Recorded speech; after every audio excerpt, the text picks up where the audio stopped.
Падпалкоўнік Юліян Збароўскі, намеснік начальніка гомельскага дэпартамента выканання пакаранняў, пахваліўся ў сацыяльных сетках, як жыве ягоны сабака.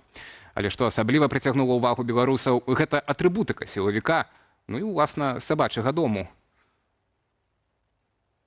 Гітлер вельмі любіў сабак, і Лукашенко любіць свайго умку. Вось толькі са стаўленнем да людзей у абодвух, як паказала гісторыя, вялікія праблемы. У гэтым жа шэрагу апынуўся і падпалкоўнік Юліян Збароўскі, намеснік начальніка ўправлення дэпартаменту выканання пакаранняў у Гомельскай вобласці. А здесь у него зона комфорта. Вот такая вот. Здесь электричество привезено, все привезено. Пройдемте дальше в самую охренительную комнату. Да, у него есть своя кровать.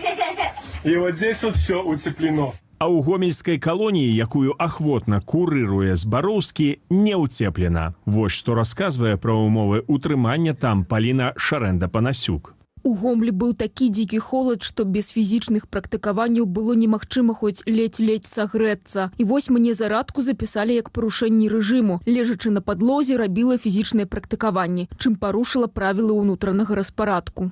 Вынікае, што ўмовы для сабакі Збароўскага нашмат лепшыя за тыя, што ён стварыў для жанчын палітзняволеных у гомельскай калоніі. Праваабаронцы сабралі мноства сведчанняў. Юліян Збароўскі асабіста збіваў палітвязняў, выбіваў напісанне прашэнняў аб памілаванні, учыняў правакацыі, каб потым яшчэ больш пагоршыць умовы ўтрымання. Красамоўным сведчаннем перакананняў грамадзяніна Збароўскага ёсць і аздабленне будкі ягонага сабакі Жорыка. Замест лукашэнкаўскай сімволікі бачым там сцяг расійскай імперыі і ПВК Вагнера.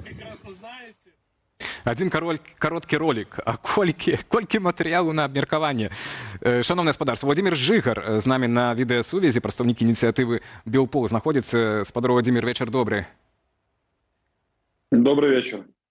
Ну, у нас тут з калегамі з'явілася такая версія, што вось гэта такая алюзія, да, вось у гаспадара Збароўскага пра тое, што у нас сабакі жывуць, у нас пад сцягамі Вагнера жывуць сабакі, да?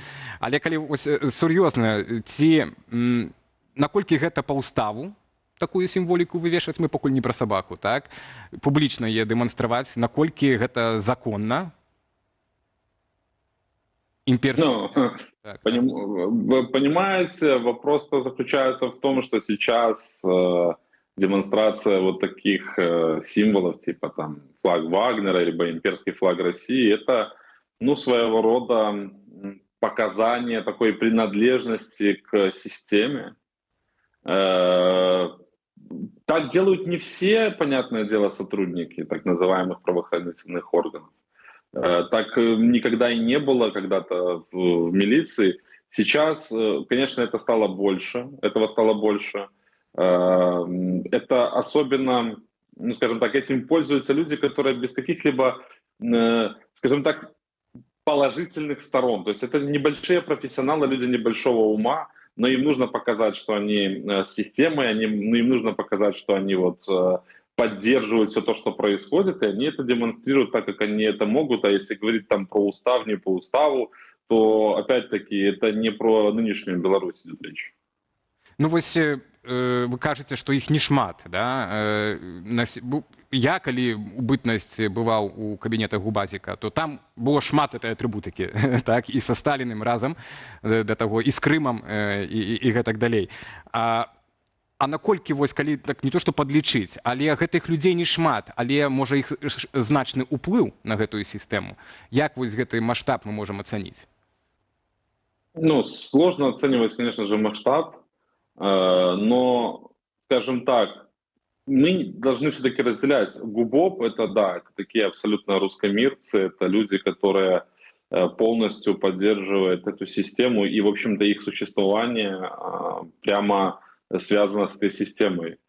А если говорить про обычных сотрудников, то я более чем уверен, и насколько, опять-таки, Белпол знает, что такого нету повсеместно. Да, конечно же, есть люди, которые отдельно выделяются вот такими, скажем так, такими действиями, что они там могут повесить какой-то там условный имперский флаг и прочее. Когда-то в кабинетах милиционеров среднестатистических висели там, не знаю, какие-то флаги, например, там у кого-то Динамо, у кого-то там Манчестер Юнайтед или Барселона.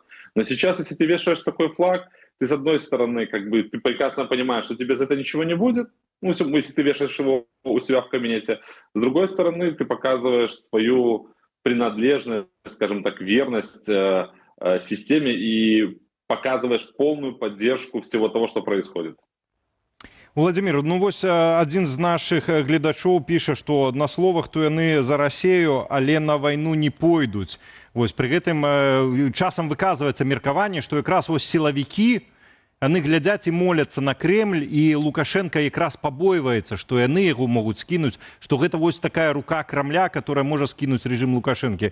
Наколькі вось гэтая версія блізкая да рэальнасці?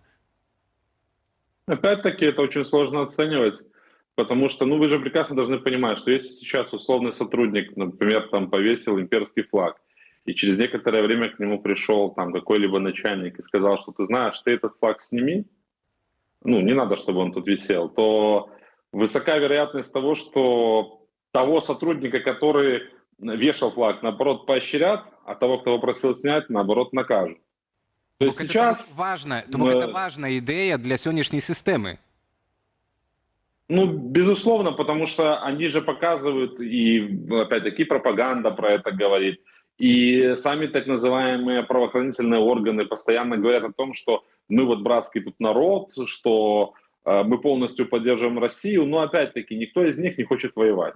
Они, наверное, любят Россию, скорее всего, и только со стороны. Ни в чем таком участвовать, понимаете, одно дело это избивать безоружных людей, это, не знаю, устраивать какие-то там кошмарные обыски в часов там 5 или 6 утра у людей, которые на самом деле никакого преступления не совершали. И другое дело воевать на передовой с людьми, которые, в общем-то, ну, люто вас ненавидят. И это абсолютно другое. Поэтому они любят Россию со стороны и поддерживают ее со стороны. Но такими вот жестами, типа как флаг Вагнера там или... имперский флаг, они просто показывают то, что вот они полностью поддерживают все то, что происходит. Происходит и как в России, так и в Беларуси, и к их преданности вопросов не должно быть.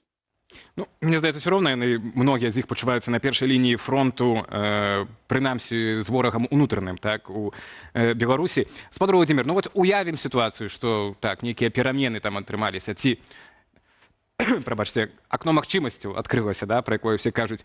Як выхадзіць, як, ну, гучна сказана, можа рэфармаваць сілавую структуру, так, але як з імі размаўляць з гэтымі людзьмі і з сілавікамі, таму што гэта ж асноўнае, што будзе, як бы, нават у нейкі там час X, так, мела ключавое значэнне, на якую ролю будуць адыгрываць, так, на чыім баку сілавікі. Як з імі размаўляць, наколькі магчыма з імі размаўляць, так?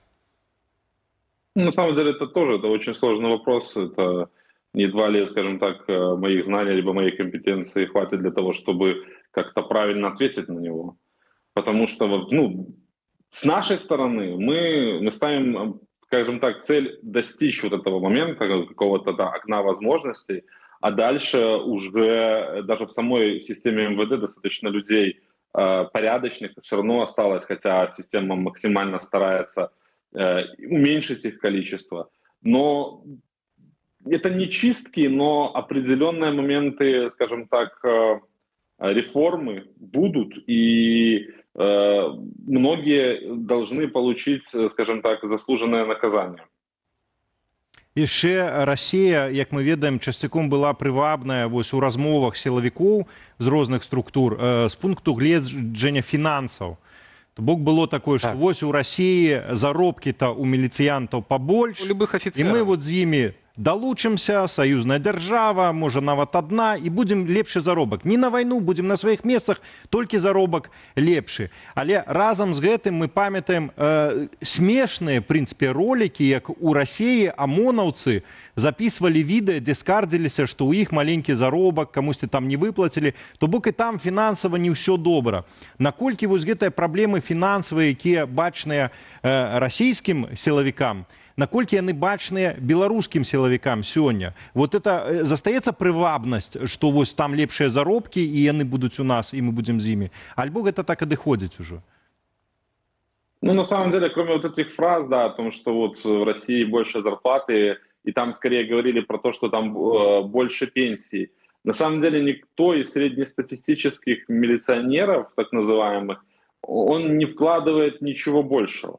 То есть вот есть некая такая вот мыльный пузырь под названием «больше пенсии, больше зарплаты», а что это и что, например, каковы последствия такой более, скажем, плотной интеграции Беларуси и России, никто таких вопросов, естественно, не задает.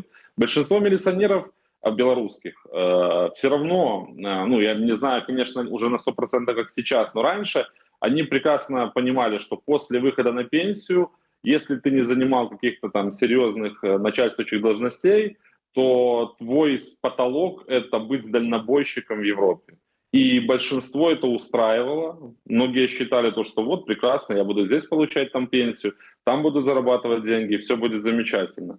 Поэтому я не думаю, что сейчас каким-то, скажем, основополагающим каким-то таким моментом или поинтом это являются деньги, которые получают так называемые силовики в России. Дякую вялікі за размову. Спадар Владзімір